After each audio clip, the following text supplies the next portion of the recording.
D-Day getting closer for JL. Justin Langer has been white-anted for months.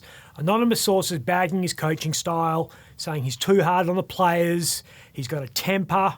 Sorry for getting grumpy too. He sometimes yells at them, the poor darlings. After months of bad headlines, JL supporters are hitting back. It's come out that despite winning the World 2020 series and the Ashes, the coach of the Australian cricket team quietly refused to accept any bonuses. He turned down hundreds of thousands of dollars in incentive payments because he thought it was morally wrong to take the cash at a time when Cricket Australia was sacking 40 staff to keep afloat during COVID. Now, how many times have you heard of a company executive saying no to a fat cheque? He still gets around $900,000 a year though. I reckon he's earned it. Have a look at his career. 1993, he's 22 years old and he debuts at Adelaide Oval against a West Indies pace lineup that's one of the most feared ever assembled. Ian Bishop, Curtly Ambrose and Courtney Walsh. This was the first ball Langer faced for Australia. The same line will be the attack from Bishop. Even Booney was worried. This was the second ball he faced. Langer survives his first over against Bishop and then has to face Ambrose, who does this to Booney. Boone on the arm, that's a very bad one. Do you know how hard you have to hit David Boone to send him off? He's like the sporting equivalent of a stegosaurus. Then Langer cops another one. This is still his first test match for Australia, remember.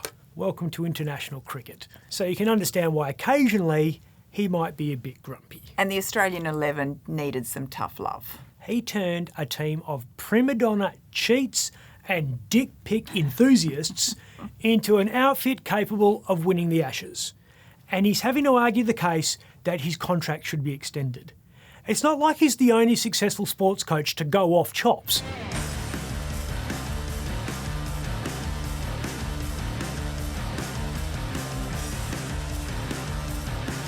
That's bloody right! That's like you on Deadline. Or you when you talk about Mark Zuckerberg. True. It's the battle of the billionaires. Andrew Forrest, Australia's richest man, breakfast aficionado.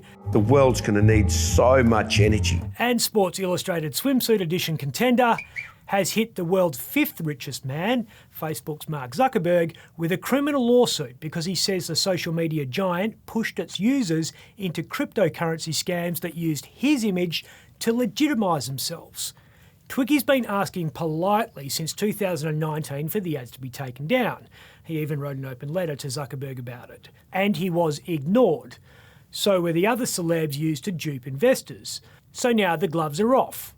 And the lawyers are on. Nothing wrong with that. He's accusing Facebook of breaching Australia's money laundering laws, a legal tactic so unusual it required the consent of Attorney General Michaelia Cash.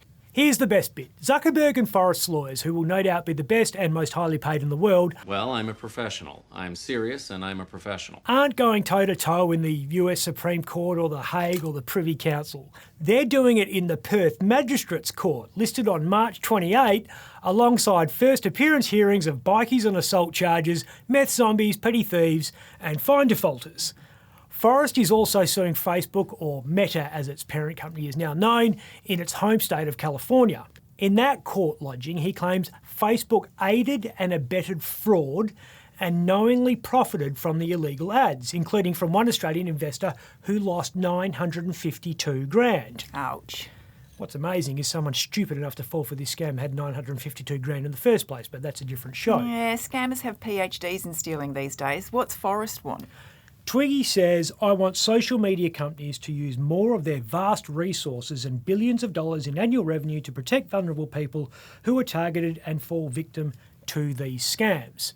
He's been talking about it for a while. He's had a gutful of Facebook pretending it's not a publisher. They're the most aggressive publisher which the world has ever seen, yet they've got this complete prank that they're just a billboard. Yeah, he's on the money. But Zuckerberg is one of the richest people on earth, so how do you defeat that? Last year's AFR Rich List put Twiggy's worth at $27 billion. That's just shy of Gina's $31 billion. Forbes put Zuckerberg's wealth at $97 billion US.